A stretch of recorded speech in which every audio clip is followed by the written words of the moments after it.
that should be it. Okay, wonderful. With that being said, then I will go ahead and I will introduce, welcome everybody. It is 3 o'clock on a Friday, and we are happy to have all of you with us. We are especially happy to have our student panel here for us at 3 o'clock.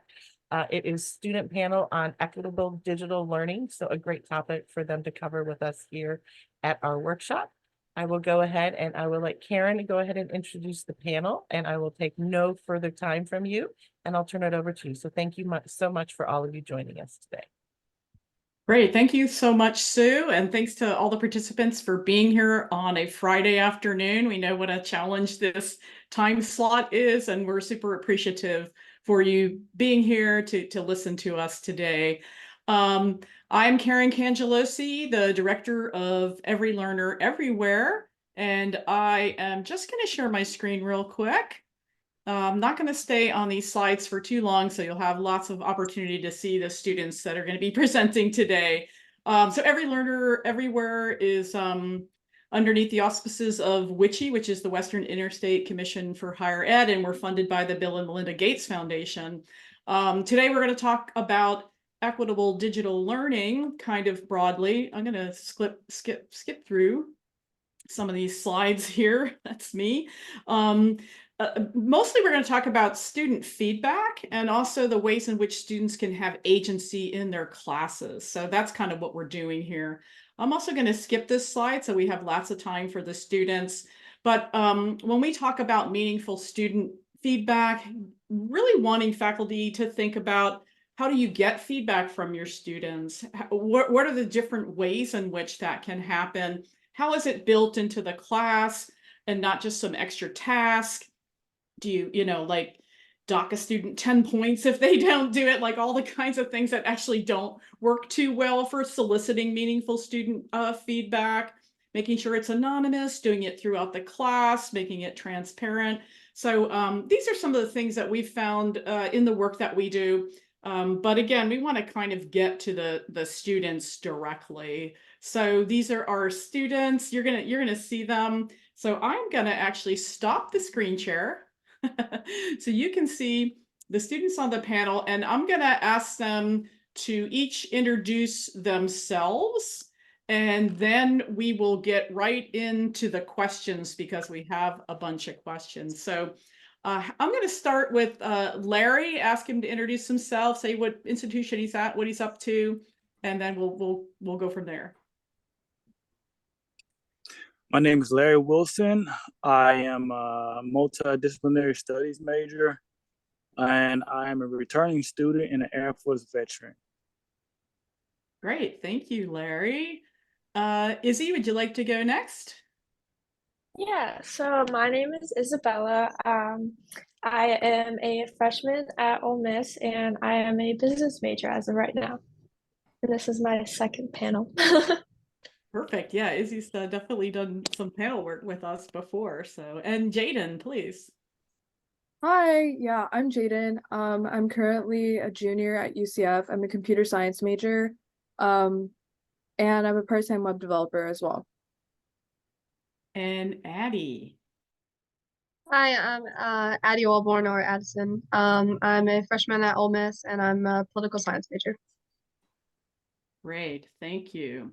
All right, so we're going to get right to these questions. And again, we did give the students the questions ahead of time, but I'm hoping that they're also going to sort of ad lib as they go along here and see what some of the other students have to say when they answer their questions. And so I'm going to start with Izzy for the first question, just kind of random.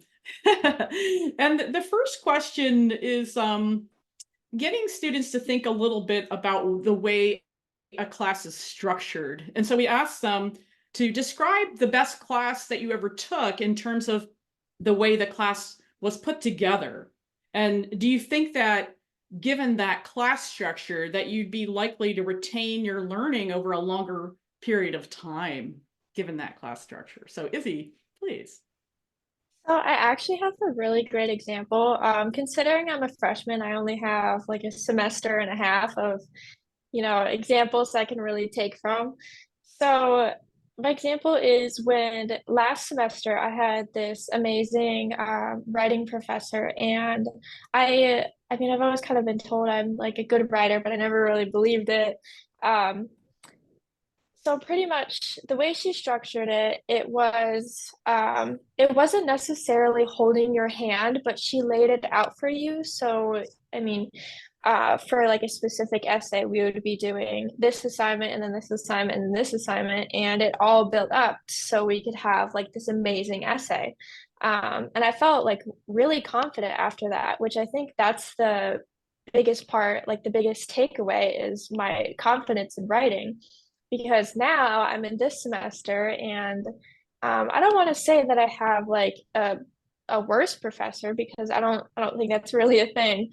Um, but I do think that she goes a different way about teaching, just for, you know, those two professors. So, and I've kind of noticed like a decline in my writing this semester, unfortunately.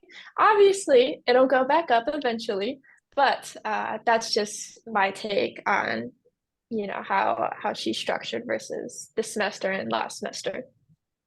Great, thank you. That is really interesting. I also want to remind our audience to please make sure that you type questions into the chat as we're going along here if you think it's something that you would like to ask any of our students here. How about Addie? Would you like to go next with that same question about, again, describing the best class you ever took in terms of how it was structured and whether that you think that will help you retain learning over a longer period of time or not? Yeah, sure. So same for the amount of classes I've taken. It's a similar thing. I've only had like a semester and a half, and then some college classes in high school. But so far, honestly, my favorite class was European history. It was online, but the professor was still one of the best I've ever had. It was a lot of essays for history, and we had a lot of final projects, but it was really interesting. You got to choose your final, so I chose to do TikToks, and it was really cool. I had to research a lot, and it was a different experience, but I still got an A, and he said he was really interested. He helped me find my topic through all of it. He was very open, and I feel like it was one of the best online classes and even classes I've taken because he would even give a lot of feedback on your essays, no matter how many you wrote. I did 3 versions for one essay, and he still read every one and like gave corrections. So it was a really dedicated professor, and it was one of my favorite classes. That's great. I'm hearing similar themes here, like getting a lot of attention and feedback from a professor, having some flexibility or options in terms of what you might have for a final and those kinds of things. So yeah, really appreciate that. And you've also talked a little bit about the modality, about it being an online class, and that may be, you know, works better or works better for some students than for others. For sure. Jaden, would you like to go next? Yeah, sure. So I think I have a little bit of a different kind of varying angle on this. The best class that I ever took was in college. It was actually in high school, and the way that it was set up was it had like an online kind of integration, I guess. Like there was an online portion or a screened portion where, you know, there was some engagement there, but we would also be like doing the work as well. And it kind of goes along with what Isabella said, how it was this kind of guided self, you know, how you get part of the assignment and you complete part of it and you kind of work up to like this big whole product. And I think that's so important. I also think variety is really important too, because when you get stuck in like this routine of like, okay, maybe I have a discussion on this day and next week I have a discussion on the same day, I feel like it becomes redundant almost. It's really monotonous as far as the assignments go because you don't have a lot of variety. You're just, okay, I have this assignment, it's a discussion, whatever. I'll just push it off. I know about when I can fit this into my schedule. But when you give variety, it makes it more engaging in my opinion. Like when you have smaller assignments that are more so, they're easy, you know, like really simple point and click maybe, you know, and then maybe you have a written assignment and then a discussion, but you know, things that are attainable, you know, not a discussion with like 100 different, you know, requirements and then 500 words per response. I think when you do that, you kind of take out the engagement, because then it's like, okay, I'm doing this to get it done, rather than I'm doing this because I'm engaged and I enjoy what I'm reading or learning about.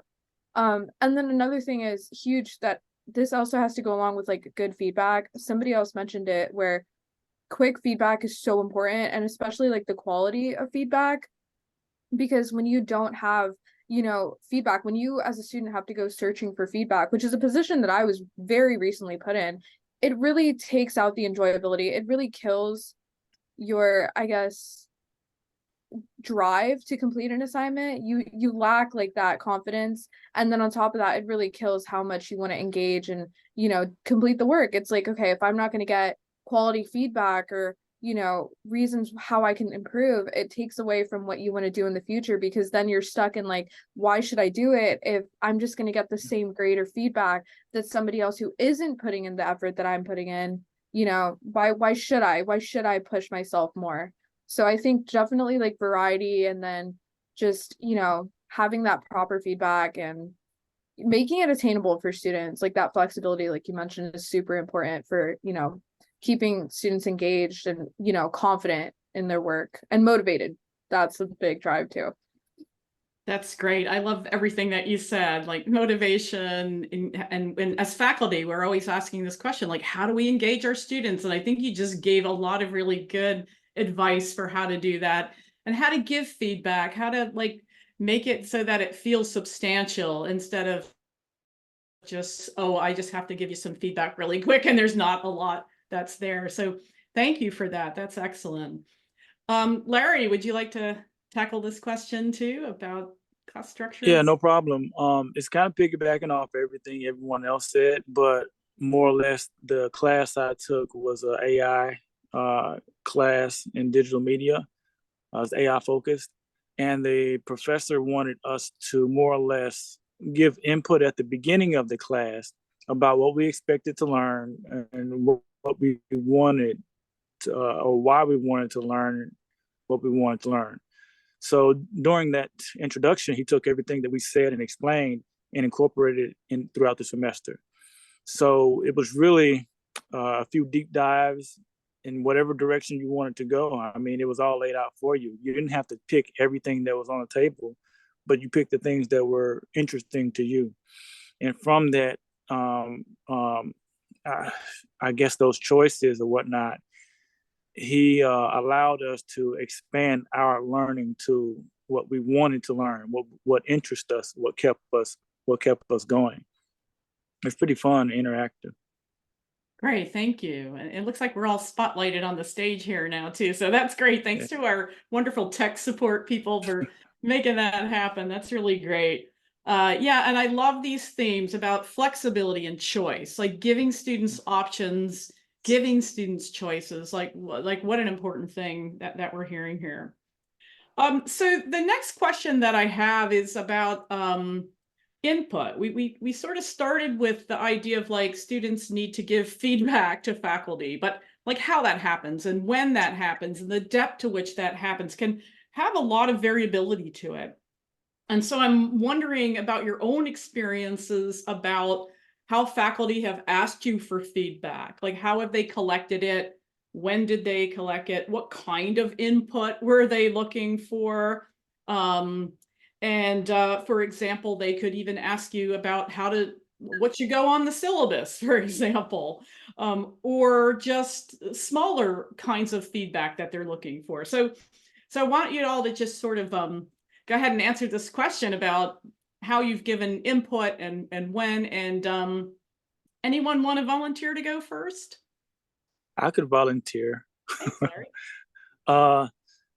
I guess so. The worst class that I had, and I'm not going to say it was the worst because I understand that we have, colleges have to be accredited, and the accreditation is very important. So some of those classes, I understand that the reason it's structured the way it is and how difficult it is because of the accreditation process. But ultimately, we're here to learn, and sometimes, if we're not learning, as someone said before, if it's just a bunch of information given to you and you have to piece it together, you don't really gain that knowledge. You're just doing a routine, performing a routine. And I had to get feedback on the class, and I was just open and honest and telling them that I didn't remember a lot of the lesson, a lot of the lesson that I had been taught, because I just had to write.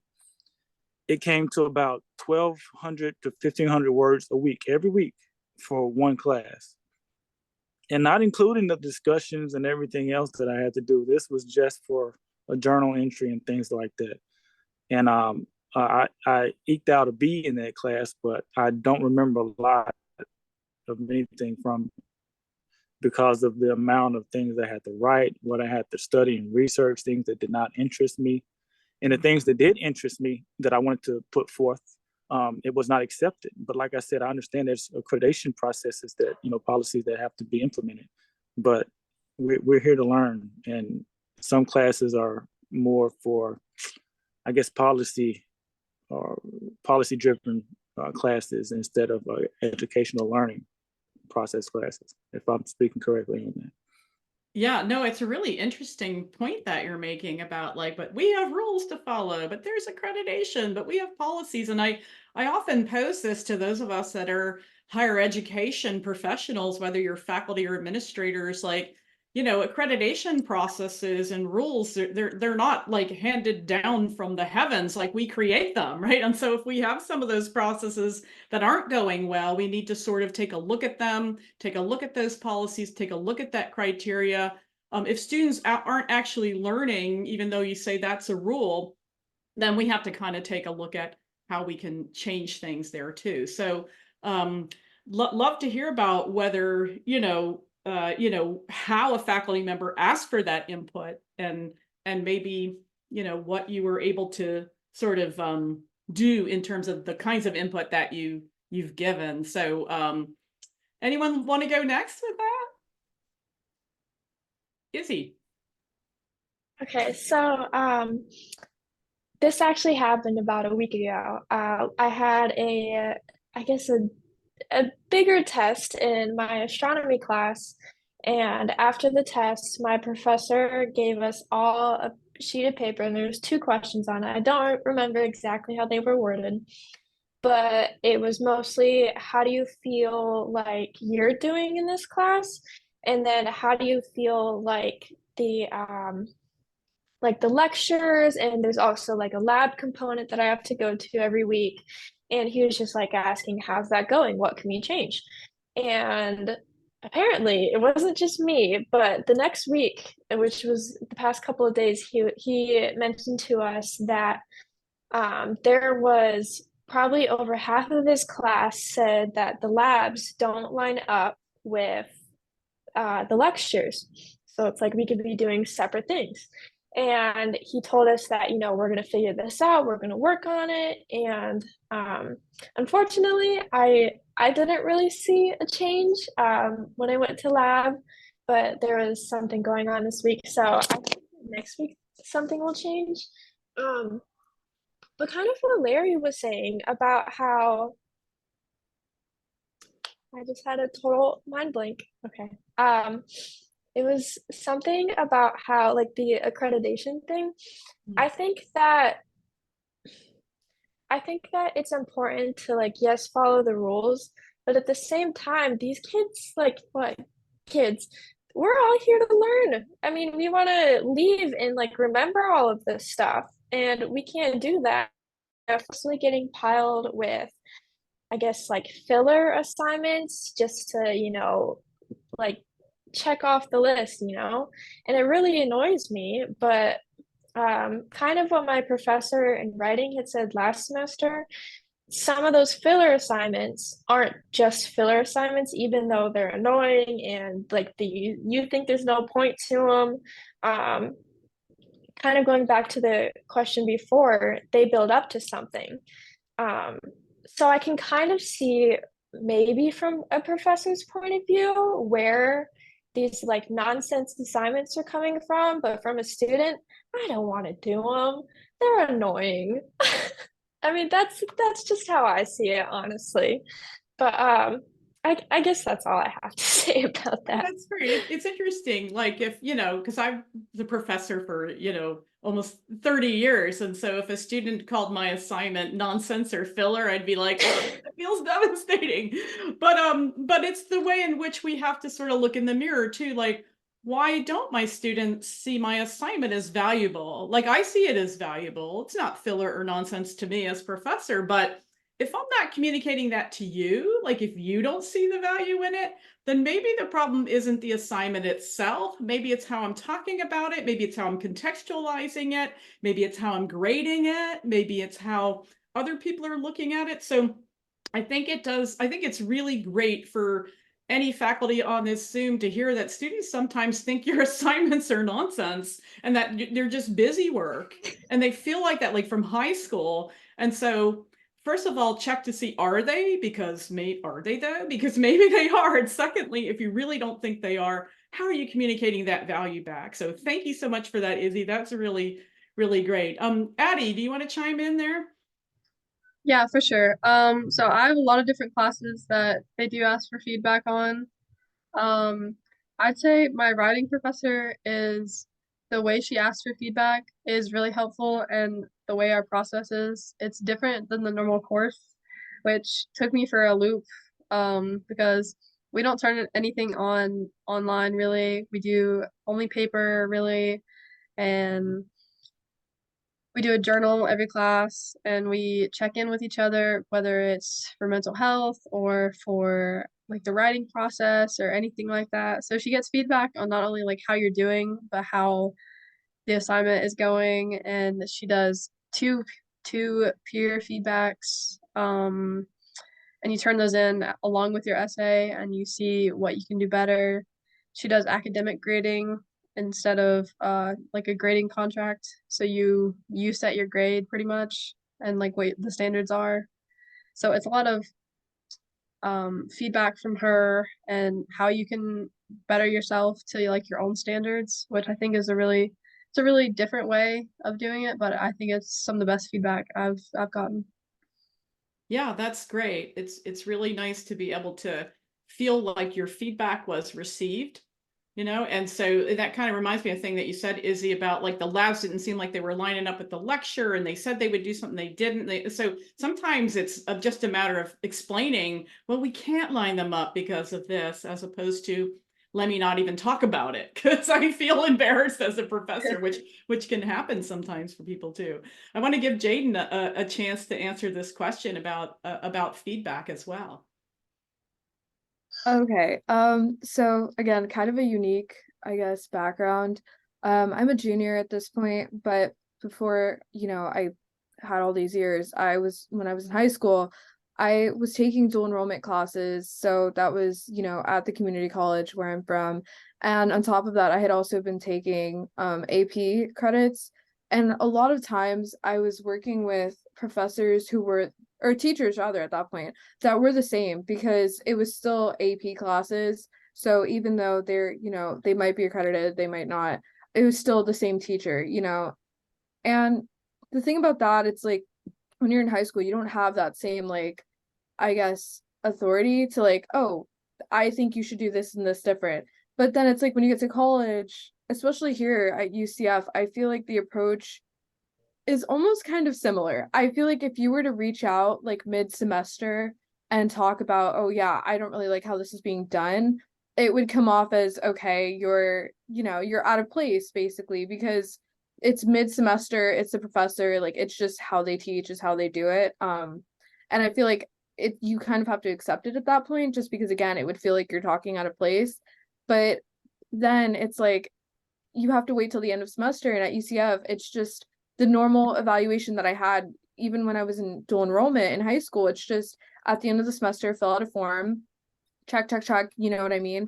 And that's it. That's really all the say that you get. And of course, there's some departments, like I've heard that the CECS, which is the computer science department at UCF, they do pay attention more, specifically the department, to the feedback. So if professors are getting anything less than a 4 out of 5 per se, like that's going to be paid attention to. But it's really hard to say, for example, in other departments, or if the professors themselves are paying attention to that, because it's so easy for me to actually voice my concerns, but are these professors going to take it? And the sad part is I'll never know, because a lot of these times, like, I'm taking one class by this professor and that's it. You know, maybe it's an intro class, or maybe it's a class that's, you know, it's something that I need, like an elective. But after that point, it's like usually there's different professors that are going to be teaching, for example, a different elective or the class after that prerequisite. So I don't get to see that improvement, which is such a shame, because for me, it's just a constant cycle of, okay, I'm taking this class, this isn't working for me. I give my feedback, and then I have to do it all over again for another class. It just seems like a lot of times I'm hitting these dead ends personally. And I don't know. And as far as assignment goes, like, it's kind of the same thing. It's we get these assignments and we have no choice but to do them. You know, we can't wait, not do them, reach out to the professor and try to get them, you know, changed or adjusted, because then I'm not reading the syllabus. Or if we do, then it's like, okay, well, again, you're talking at a place. This is the assignment. This is the work that I've given you. Complete it. And that it really jeopardizes myself as a student, which is such a shame. And one of the comments in the chat, like in the Zoom chat, said, do I feel more accepting of course assignments if I understand the reasoning why? And I guess I felt like I wanted to address that just because it's kind of relevant to my answer. And it's, to a degree, yes and no. Again, a lot of my coursework as a computer science major, because I came in as a dual enrollment, I had most of my credits done. So I'm not really taking general classes, I'm taking computer science classes. And there's like, yes, I understand the application because I'm a computer science major and I know, you know, what it's going to do for me in the future. But I feel like a lot of my experience for the future has been through my job, not really through my education, which it sucks, because a lot of what I want to do, like, I have to learn it. I have no choice but to get a degree, because I won't get a job otherwise. But, you know, it's like, even if I was told the reasoning for, let's say, some of the filler classes, the more filler classes that I'm taking, it's like, it's not relevant to me personally. But then on top of that, it's like, thank you for explaining it. But are you hitting the marks in areas like feedback after I submit the assignment? Or, you know, where's the communication in between? So, yeah. Yeah, no, that's great. I really appreciate all of the things that you were saying, and really underscoring the importance to try to get feedback from students early in the semester too. Sometimes even after the first week. Do you like the syllabus? You know, like, and you're right about these end of the semester evaluation reports feel like, well, they may help the next student, but they're not going to help me. But they are important. You know, like one of the things I used to say to my students is that, you know, fill them out thoughtfully, because they often affect promotion and tenure decisions for faculty as well on many campuses. So at least you know that they're not just going into nowhere. But you're right, you want it to be able to be helpful for you during that semester at that time, and to be able to actually feel like a professor, I feel like, shouldn't be so intimidating that you have to make sure that you're, I mean, you need to be respectful, of course, but also there's a line between, oh, I'm being so respectful I can't even talk to you. You know, like, where is that balance? So we want to be able to do that. So okay, I think we got Larry back here. Maybe he can get respotlighted again. I know he's a little bit of a stable internet connection issue there, but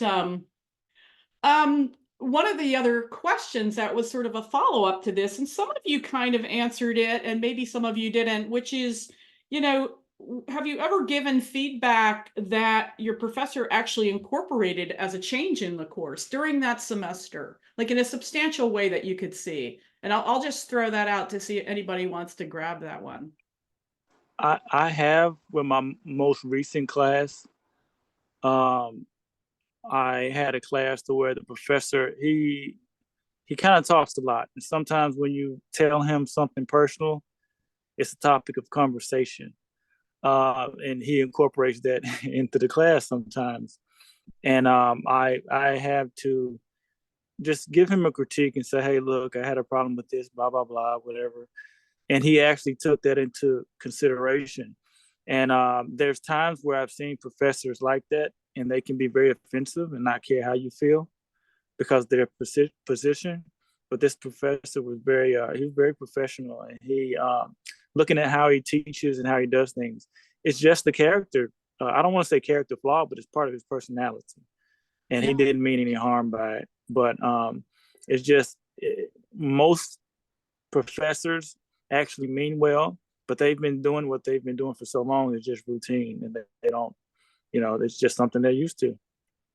Yeah, it's So interesting. if it's part of personality or lesson plan, it's just something that they're going to continue to do unless you. Yeah, for sure. And I Yeah. think, when we talk about having respect for professors, that goes in Yeah. both directions. Professors having respect for students, like we're all humans in this space. And how do we honor each other's humanity and have respect for each other in the classroom so that learning is happening? And so when we have to put up this, oh, you're in this position, I can't have this conversation, then that doesn't necessarily always work too well for people. So thank you for that input. Anybody else have an example of where a professor really incorporated a change and made you feel heard? Made you feel like, yeah, I'm actually heard here. Jaden. Is it okay if I say no, but? You can say anything you want. I think I'm not in Okay. charge of the webinar either, actually. So Okay. It sucks because it's like, I want to say yes, but I don't think I've actually ever had a situation where a professor was like particularly understanding in that way. I guess like I feel like it's always been like a conversational basis, but it's not really any feedback that was like significantly incorporated. Um, I feel like a lot of times, like I said, just it's no, yeah, don't use names. That's funny. Sorry. I saw the chat. No, never, never, never. No. I don't know. Like a lot of the feedback sometimes it's really just like blown, you know what I mean, under the bush. I feel like my problem my problem, as politely as I can say that, is that there's a lot of different expectations nowadays, especially with online learning. I had a professor for Calc 3 who we had these homework assignments that were incredibly long. Like they went from one semester of a certain program or, software that they were using. And then the next semester they ended up changing it. So when I took it, I had the changed one. And instead of like 15 questions of like a set, learning, whatever topic, it was now adaptable. And I think that there's this expectation for adaptable assignments that, yeah, it's so great, like it's going to adapt to the students or whatever they get wrong or right. And I feel like that's a huge misconception because these assignments take forever to do. Like, if I get one wrong, all of a sudden I'm booted back, like 20% of my efforts are gone. And it could be as simple as maybe I mistyped. And yeah, maybe they give you like multiple chances to answer, but at the same time, they're very unsparing with how they, boot you. And my point is that, a lot of students brought this concern because we ended up having like 15 different topics per assignment. But then per topic, there were also like at least 4 to 8 questions for some, 10 to 12 for others. And it could be so many hours of just sitting there. And it's calculus 3. Like, it's not like you read the story, answer the question based on the story. It's these long assignments that take hours and it's one class. And a lot of students brought it to the professor and she said that, okay, if you get 80% in the assignment, that'll count. It'll boot you to 100, right? Automatically. And it's the problem with that is it's 80%, that's 20% that you still, okay, fine, you don't have to do it, but it's still 80% that you have to get done. And it's not like we have the option to just do partial here and there and then get that cumulative 80. So I think that there's this huge like expectation from students, and we like when we give our feedback, it's like there's only so much that we can do because again, it goes back to what Larry said, there are certain expectations that have to be met. But again, I feel like those expectations are coming from a really tunnel view. It's just, okay, students need to learn this. Otherwise, they're not learning what they should or they're not completing what they need to. But again, it's like, if we're not seeing what the students have to, like, let's sit down and do an assignment that a student would have to do. And not just like a beginning of the semester assignment. Let's do one middle of the semester. Sit down as a professor and go through what the steps that are expected of them and then actually answer the questions and complete the assignment the way it's expected. And once you have to do that every single night, I promise you, like, there would be a complete switch. But I think the problem is universities and faculty are kind of neglecting to look at it from a student's view or actually understand, like, no, like, students have lives, have jobs that they have to keep, and on top of Yeah. that, have multiple classes that they have to attend and complete the assignments for, and sit down and do hours of these work. You know, again, I'm an engineering student, so hours of work, you know, and that's not to take away from any other major, because I've taken writing classes, I've taken other, you know, liberal arts classes too. And Larry's totally right. It's upwards of 1,200, 1,500 words a week for a writing assignment. Yeah. And then you're still expected to do 400 words of a discussion and reply. And it's like, okay, but when does it become I'm just doing this to get it done and I'm no longer engaged in what I'm doing? I'm just writing to write, or I'm completing these assignments. So again, I feel like the problem isn't necessarily we need more feedback, or like how do we get feedback? It's let's sit down, let's look at what a student's doing, let's look at a day-to-day life, and then the quality that we're expecting of them, and then on top of that, how much we're giving them to do, and then let's do it. Let's sit down and act it out, because once you really sit down and experience it for yourself, that's when we're gonna get, you know, faculty who's truly understanding of like where we are at as students, and you know how much we are actually expected and can do as students. Yeah, a lot of great points that you made there, like having faculty kind of test drive their own assignments, like how long does this actually take? And yeah, and I know also like how much time a student has. And if you're not learning, you know, there's no point. So it gets really tricky. I know it's easy, you know, especially somebody my age to say, well, when I was a student, I used to do that. So you should be able to do it too. And that formula doesn't always hold for a lot of different reasons. And just because you were tortured as a student doesn't mean you need to torture your students now too, especially if they're not really learning. Like really focusing, like where is the actual learning happening? Is a real challenge for all of us to understand, because I know that you want to be able to learn and to have that dialogue with professors there. Conscious of the time here too, but I want to give anybody else on the panel a chance to say something else on this topic before I talk a little bit more generally about agency. I can actually talk a little bit about this. It's kind of a funny thing.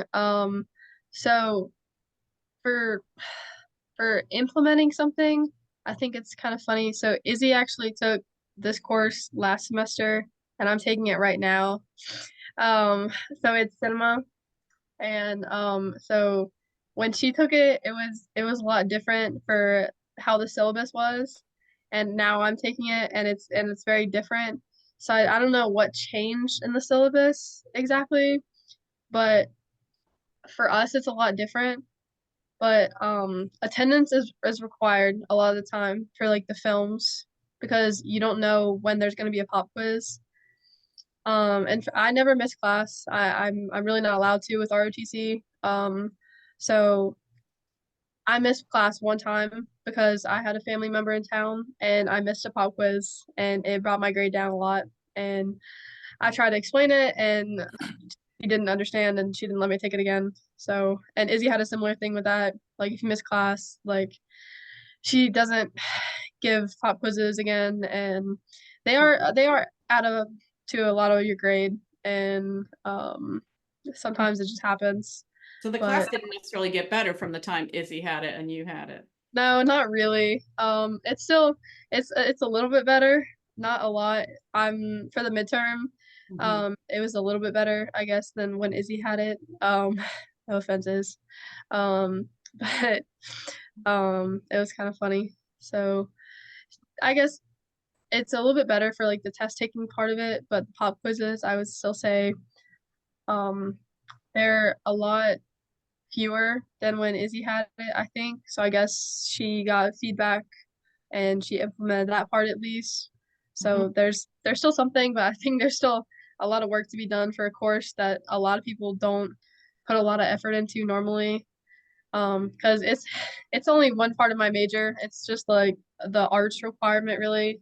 So I mean, I don't really prioritize it as much as I should, I guess. But still, Yeah. it's definitely a little frustrating. But Yeah, and I feel like maybe everybody in this Zoom call kind of like whatever part of the experience that you're in higher education, like it's really hard to strike that balance. Like people are working really hard and they can feel really frustrated, or my students just don't want to work hard enough, and yet students feel like they're overworked. And maybe a lot of what we're hearing too is like, listen to your students. It doesn't mean you have to do everything they say, but when they feel heard and they're saying, look, this is too much, you can say why you think you're doing it, and that kind of dialogue can really be important. And I noticed that Patty wrote something in the chat in response to Jayden talking about her experience, that she's heard that referred to as academic hazing. You know, like if you're a professor that feels like you need to do academic hazing with your students, just stop it. Just don't do that. It doesn't really benefit anyone at all. So I don't know if that was their intention or not, but listen to your students, figuring out what they're thinking about it, and again, focusing on the learning piece, because learning can happen in lots of different ways. And if we always do what we've always done, we're always going to get what we always got. And so if we want to get something new, we have to do something different. Mm-hmm. The next question that I want to talk about is about agency more generally. And I know we've been talking about learning broadly, like whether it's online or face-to-face, all of these issues are the same in any kind of modality. But when I ask you, like, how important is it for you to have agency in your learning spaces, whether they're online or not? And I probably know the answer because you talked about it before, but how important is it to be able to choose which assignments you have to do, or how much flexibility you have? Like, is that like, oh yeah, that's nice, but it's not critical? Or does it help you really feel like you can learn more because you have more choices over what you get to do? So I think I could speak a little bit because of certain online classes I've taken. I don't know for Jayden how many like dual enrollment classes, I guess. But at least for my history one, that was really great because I had a lot of options for the final too. Because a lot of people are not like great at essays or certain things like that. So at least it gave like a better option for me, at least on like what I wanted to do creatively or different things like that. And he gave a lot of flexibility for different things. So I think it was really great, but it really just depends on the professor and how they implement certain things. So great. Yeah, Larry, you want to tackle this one?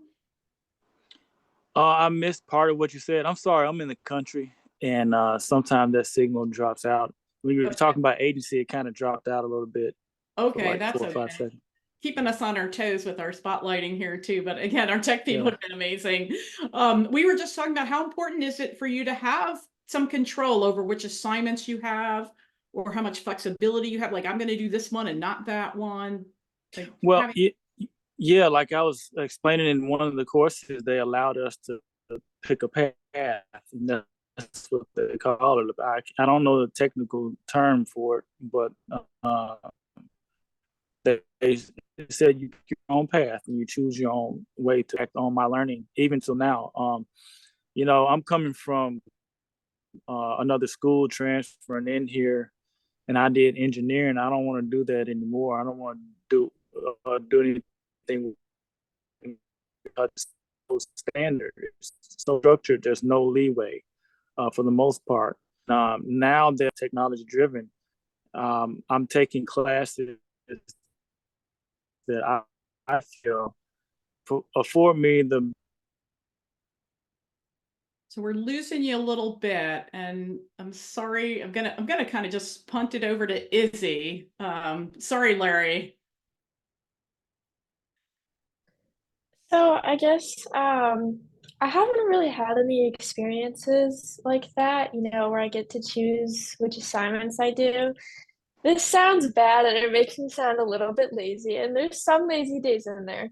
But I guess my version of that would be like if I was super overwhelmed and I had a class that had a lot of those assignments, and I would pick which pretty much which assignment would drop my grade the least because I mean I was busy. I've got, you know, a full course load.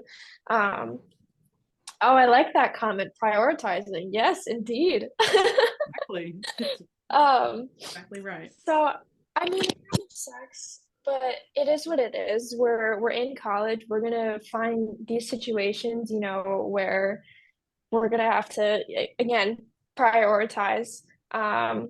I don't have too much to say on this just because I've never been in a situation where like I can pick like this assignment versus this assignment or like this topic versus this topic. Um, so I'm just gonna cut myself short there. What if you could? Would you like to? Because one of the things I used to do with my students is have them actually create the assignments, and they would make an assignment database, and then they could load any assignment, and you could do your own assignment, you could do another student's assignment, you could do the professor's assignments, and you had a lot of choices there. I'm just wondering whether people feel like that kind of a strategy would be something you would like. See, I feel for like me, I would. No, go sorry. ahead. Sorry. Um, for me, I would love to do stuff like that, but I mean, I'm a freshman, so again, I know I keep saying that, but there's some kids that just get through the day just to get through the day, and then they go have fun at night, which, whatever, go have fun. You're in college. But I feel like some kids are just not gonna see the fun in that or the value of that. Like me, I would love to do that, but I don't think that would work for everybody. But I can't say that for them because obviously they're not here. So I know Larry wanted to try to say something now that we got him back. Well, I think that would be for some people that would be better. For others, they may not have an interest. They're just trying to get to school, like Izzy was saying. They're just trying to go to school, get the degree, and leave. They don't really care. But there's some people who want to learn and take it somewhere. So I want to learn and improve my skills so that I can take it. I don't really want to work for anybody anymore. I kind of want to, I've been doing that, so I want to do my own thing now, and that's where I'm at. So that works for me. Thank you. Thanks. I know we only have a few minutes left, and so I'm going to ask the last question and see if you all can do it really succinctly. I'm going to start with Jaden and just say, if you could give one piece of advice to faculty, what would it be? Yeah, I would say definitely kind of what I said earlier is just reevaluate like expectations and kind of put yourself in the mind of a student, which is really easy to say, and it's really easy to say also that you have done that, but to actually do it and to actually care, like that's a whole other thing. I work in web development, and part of that is I work really closely with a group of people who work with faculty all the time, like professors, and there is definitely recognition professors who make that effort in making quality like online courses, which is so important because we need more of that. But I think also the quality of the assignments, and I guess just the amount, I guess, the how big it is, the scope of the assignment, what the expectations are little out of proportion compared sometimes to the information that we're receiving as students, and how we're expected to output that. So definitely, again, put yourself in the mind of a student. Thanks, Addie. I would say every student is different, and please try and remember that because I've had a lot of teachers. I know ROTC it's a program for college, but we do a lot, and there's a lot to it. And sometimes if we're late to class, or sometimes we're like doing a drill event, there's a reason like we're late. It's not like an excuse, I promise. So every situation is different, every student is different. Just I would say to remember that. Thank you. Larry, real quick. I would, everybody pretty much said everything, but you got to look at the students. They're the one keeping them in their career. They're the one paying their salary. So be more mindful of that. I think going forward in the future, you're going to see a lot more classes that have different paths. And not just for the fact of the students' sake, but it could help, improve the graduation. I forget towards the end of the school year, you have more graduating class, larger graduating class. Let me say it like that, and that'll help the school also. So I think it's very important to be mindful of the students. Thank you. And Izzy. Okay, so I'll try and be quick here. I think it's important to look at perspectives. I think that's the key to, helping out students and helping out professors as well. So don't only just listen to students, because some people are going to say just to have an easier time to get through their day. So listen to professors, listen to the students, listen to, like, for example, like high school, like listen to the parents. Obviously we don't have parents hovering over our shoulders anymore. But I think it's really important. Listen to the people in these comments. Listen to what the kids say on Rate My Professors. I mean, I remember this one kid, he wrote like this really, really like helpful thing, and all of like the people in our class agreed with it. But the professor was like, oh yeah, whatever. Because we showed it to them and we were like, yeah, this is what we need. And they're like, yeah, well, I've been doing this a long time. You might have been doing this a long time. Times change. You gotta keep moving with it. So that's my 2 cents.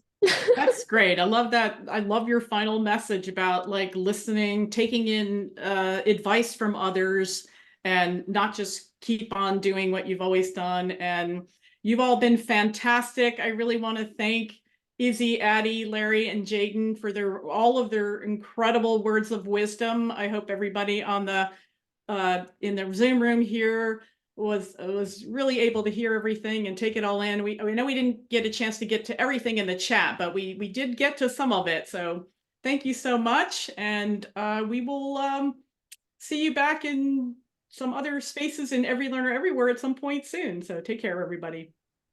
Have a Karen, good one. thank you all. Thank you, student panel. Karen, thank you for facilitating such an amazing section. I'm a little bit in awe. I'm processing everything that they said. One of the things that I always talk about as an instructional designer is I say we're plate spinners. It's like we get this class up and going, or this faculty started, and as much as we love what we're doing and we don't want any plates to fall, sometimes they fall. And I think that really I really felt that with the students. These students Admit mistakes too, right? yeah, they want to be successful. They've got all these plates spinning, and sometimes they may let it drop. Like she said, it was a decision, but sometimes they just drop. And I really, really, I don't know if say empathy, but just really felt related to what they just discussed with us. So thank you again for facilitating. Thank you much, students, for your time and your honesty. It was truly, truly appreciated. Thank you, Sue, and to the whole TOPkit group and all the tech support. All right, I'm going to put up one last time the code for this session. So if you have not been able to get that, please go ahead and do that.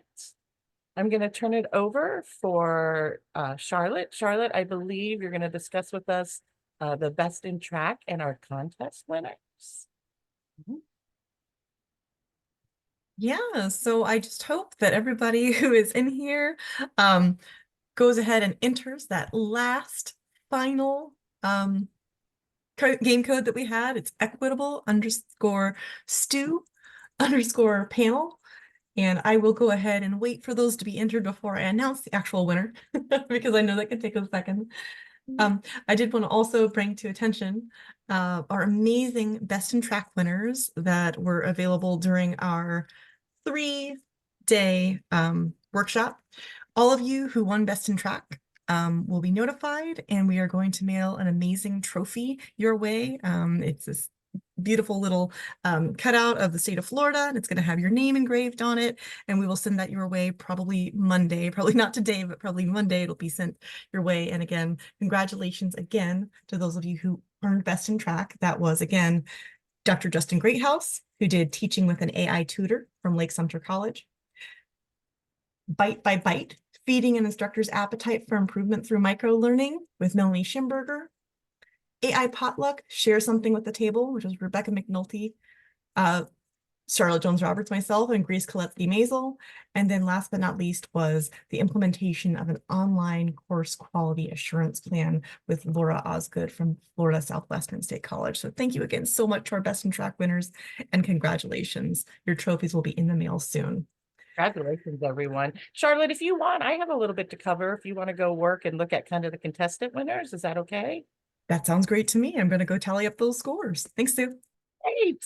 All right. Well, thank you again so much. We are in our final minutes of the TOPkit workshop, but I am so excited to say that I have been contacted by several people that really just want to know, how can I be more involved in this TOPkit community? And so I just want to highlight that we kind of talk about that there's different phases. A lot of people, when they first go to topkit.org, they're just kind of finding and looking through our website and finding a bunch of resources. And we hope that once you find a few, you actually use them. And so that's kind of the second step. You've been able to find something. We have some sample courses, some rubrics, some lesson plan, all kinds of templates and resources and contacts for you to reach out to people. And then we want to promote, if you did take something, chances are that it wasn't exactly perfect the way you took it. And a lot of our resources have Creative Commons on it. So take it, reuse it, and just give credit. So if you ever have taken something and reused it and remixed it, go ahead and put some Creative Commons on the bottom of it and say, you know, originally came from here, but now this is ours. Because you might be a state university or you might be a state college, and so things have to be tweaked a little bit. But let's put up that remix up there. So if you've ever taken something and modified it, come back and let us know that you've remixed it, and we'll make sure to put it up there for somebody else. We also have ways that you can contribute. We have TOPkit Digest. We have our Ask Addie article where we solicit what kind of issues and problems are going on, and how can we get people in to give you some resources or solutions to that. And then we also have some events. We have a collab and a hackathon. We have people that host those and attend those. And then the last one is, maybe you're ready to be a leader with our TOPkit community. We try to have an ambassador representation from every state college and every state university system. So if you're not sure, you can check out our website to see who's listed.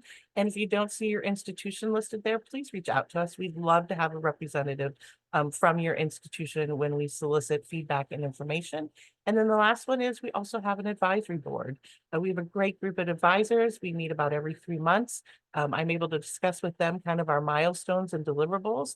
So again, if you think you're ready for a leadership position, reach out to us and let us know. So those are the 5 ways that I just kind of want to put that little seed into each of you on ways that we would love to work with you and help you to contribute to the TOPkit community. And with that being said, we were very fortunate in fall, it was around August of 2023, and we did an outreach campaign. We went and actually were able to visit several institutions, and we invited the institutions around those institutions to come visit as well. So we tried to pick 5 different locations throughout the university. And again, we just met with them and talked to them about the same things that I just talked to you about, ways that we thought that they might be interested in contributing, or ways that they maybe just didn't know they can contribute. And so just a real quick shout out to all of them. You can see the 5 locations in the state of Florida that we tried to kind of visit, and you can see the lovely groups that were able to collaborate with us. There is discussion about us having another outreach in 2025. So if you think your institution is interested in hosting, again, please reach out to me and let me know. We'll make sure that we jot that down. And again, just thank you to the institutions that hosted us. Thank you to the institutions that attended. And mostly thank you to each of you who followed up with us afterwards. And again, have been Digest article authors, have promoted the workshop through your social media, and just all the little elements that you've done to help make TOPkit a success. I did say it at the beginning of today, but I don't want us to have any more hidden gems. We all have gems. And I think we're all wanting, I mean, I know that I saw some rubrics and things today that I want to make sure I get access to. And what a better way than us to start using TOPkit.org to kind of hold and solicit and share all of our resources. So just a little plug that we want you to be involved in the TOPkit community. So if anything I've just said thinks it might be of an interest to you or a path for you with TOPkit, please don't hesitate to reach out to me or anybody on the TOPkit committee, or actually topkit@ucf.edu is our email. So please feel free to email. Charlotte, with that, are you okay if I turn it back over to you at this time, or do you need a few more minutes? No, I think we have our winners. So it was a really close race, y'all. My goodness gracious. For quite a while there was a multiple way tie. It went between like 5-way tie, 8-way tie. But if you go onto the leaderboard, if I'm lying, I'm dying. It's there available to all of you. It looks like we have a clear first place winner, and then second and third place are still tied, but that means we have second and third place as well. Coming in third and second tied are none other than, drumroll please, Jessica Price and Julie Ross with 590 points each. Congratulations, Julie and Jessica. And our top winner is, one more time, drumroll please, Serena Scalzi with 615 points. Congratulations. This every year I feel like I get surprised at how many points everybody gets, but this was again a very competitive year with our treasure hunt and our contest inside of Socio. So thank you so much for your participation during this conference and attending those sessions and getting those codes, because really you earned this from being a great participant in the TOPkit 2024 workshop. Thank you so much, everybody. Congratulations. All right. Thank you so much, Charlotte. You can see up on the screen, just again in these last few minutes, please look for a badge. We will be sending out a badge for your attendance at the TOPkit workshop. We also please request that you complete our survey. So you can either scan that QR code. And of course, we will be following up with an email after this. So we will in the email also provide the URL and access to go ahead and complete our survey. We do solicit our participation feedback, and we definitely take it into account when we plan for the very next year. So again, thank you so much. If you can please go ahead and tackle that survey and give us some feedback. It is much appreciated. Another thing that we always do right after the workshop is we open it up for a call for contributions. And that's another way, again, that you can kind of help contribute to topkit.org. So please be on a lookout for that. We will solicit and send that. That will kind of be our next social media push. However, it is open all year round. So we do push it after the workshop because it's such a great time to solicit some input and contributions from our participants at the workshop. And a lot of you as attendees get excited and want to share your stuff. So again, please feel free to go to the bit.ly URL or scan that QR code. You can do it now. This is our hot time to solicit these contributions. But again, it's open all year round. So if at some point you've got something you want to contribute, please do. Our last bit, I think I shared with you at the beginning, is we do have some new content. So please, in the next week or so, check out our sample courses. We have FIU and FAU willing to contribute. I also had a few other presenters that said they've got courses they are willing to also contribute. So it looks like that page of samples is going to be growing. We also have the checklist and rubrics. And again, I had a lot of quality and quality matters presentations. So again, we're going to solicit their contributions to that website. And then we're having artificial intelligence. We want to make that a presence on the topkit.org website. So if you are interested in being part of that, we would like you to review content, share resources, and really be a part of us getting that up online too. So again, just more ways that we want to reach out to you, and hopefully you reach out to us and we can collaborate.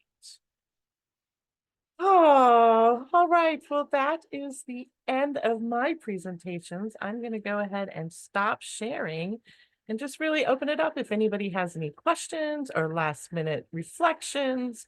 I just want to open that up to everybody. And I saw in the chat, Nancy wanted to know the badge QR code. What will happen, Nancy, is everybody who was active in Socio and those of you who were able to participate, otherwise we know who wasn't able to get into Socio, will send the badge through email, hopefully later this afternoon. I'm hoping to do it later this afternoon, just so you have the badge through your email address. No QR code, just a badge. I mean, just through email, sorry. All right. Thank you all so much. Have a wonderful Friday afternoon and a wonderful weekend. And like I said, I hope this is just the beginning of our connections. So please feel free to reach out to us. Have a wonderful day. Thank you, everyone. Oh, and I don't know if you're going to be able to see it.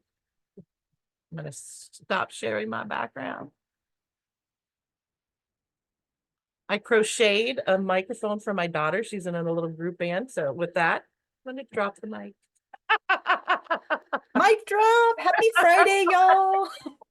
Thank you, everyone. Again, we really appreciate your participation in our workshop. I am truly enlightened and inspired and energized after the past 3 days. So thank you all again.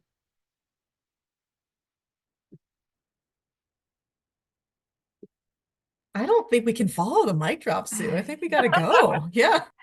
You're That too, just you're means too it's much, Friday Sue. now, right?